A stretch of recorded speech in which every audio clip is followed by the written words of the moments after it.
Hey guys, Assalamualaikum. This is me, road rider Sumo, another my new video. Right now, এখন আমি আছি হচ্ছে গিয়া আজিমপুর সরকারি অফিসার কোয়ার্টারের মধ্যে। তো ঢাকা শহরের যতগুলো কোয়ার্টার আছে সবগুলো কোয়ার্টারের মধ্যে এই কোয়ার্টারটা আমার কাছে খুবই ভালো লাগে। মানে ঢাকা শহরের মধ্যে ওয়ান অফ দ্য বেস্ট একটা কোয়ার্টার, সব কিছু মিলিয়ে মানে অনেক সুন্দর, দৃষ্টিনন্দন।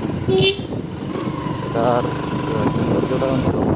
বেসিক্যালি এই জায়গাটা আমার কাছে অনেকটা সিঙ্গাপুরের মতো লাগে, এত সুন্দর করে সাজাইছে এই কোয়ার্টারটাকে, মানে অন্যরকম একটা সুন্দর। তো এইসব কোয়ার্টারের মধ্যে ঘুরতে আসলে শান্তি অন্যরকম, মানে যেমন রাস্তা ফাঁকা, যেমন সৌন্দর্য তেমন নিরিবিলি। মানে এইসব কোয়ার্টারের মধ্যে ঘোরার একটা মজাই অন্যরকম, মানে সেই একটা ফিলিংস, অস্থির মাথা নষ্ট ফিলিংস, ভয়ঙ্কর সুন্দর, বিশ্রী সুন্দর। তো নান্দনিক সৌন্দর্যে ভরা এই কোয়ার্টারটা খুব সুন্দর করে বানাইছে। কোয়ার্টারটা দেখতে খুবই সুন্দর, নান্দনিক।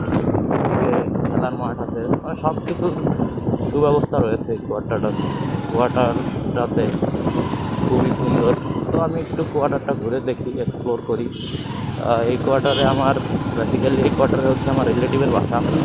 তো রিলেটিভের বাসায় যাচ্ছি, তো যাওয়ার পথে একটু ঘুরে ঘুরে দেখি, একটু এক্সপ্লোর করি। খুব নান্দনিক সৌন্দর্য, অন্যরকম একটা ফিল কাজ করে এরকম কোয়ার্টার মধ্যে ঘুরতে পাবো। ওই দিক দিয়ে এখন রাস্তা বন্ধ করে দিতে, ঘুরতে হবে, পুলিশের গাড়ি। তো এই কোয়ার্টারটাতে বেসিক্যালি বড় বড় সচিবরা, পুলিশের বড় বড় কর্মকর্তা, বড় বড় উপসচিব, সচিব, যুগ্ম সচিব, ওনারাই বেসিক্যালি থাকেন এই কোয়ার্টারটাতে। এত সুন্দর করে বানাইছে বলার বাইরে, খুবই সুন্দর।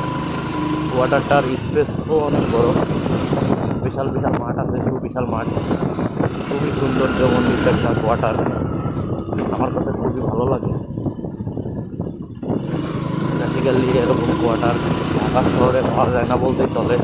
ঢাকা শহরে তো বেসিক্যালি ঢাকা শহরে অনেক কোয়ার্টার আছে, কিন্তু এত সুন্দর কোয়ার্টার নাই নাই বলতেই চলে।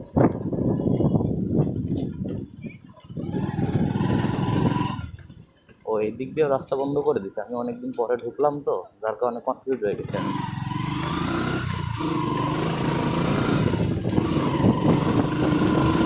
এদিক দিয়ে বের হইতে হবে।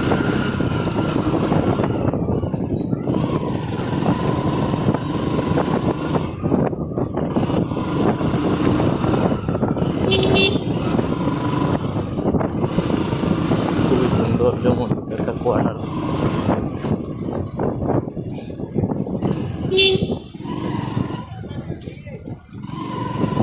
এখন আমি এই বরাবর সোজা যে গেটটা আছে এই গেটটাতে গিয়ে দাঁড়াবো, আমি টাকার জন্য ওয়েট করবো। আমি এই দিক দিয়ে ঢুকবেন, এই দিক দিয়ে আসতেছে, আমাকে কল করে বললো যে এই গেটে থাকতে। তো এই গেটে আমি কিছুক্ষণ ওয়েট করবো ওনার জন্য।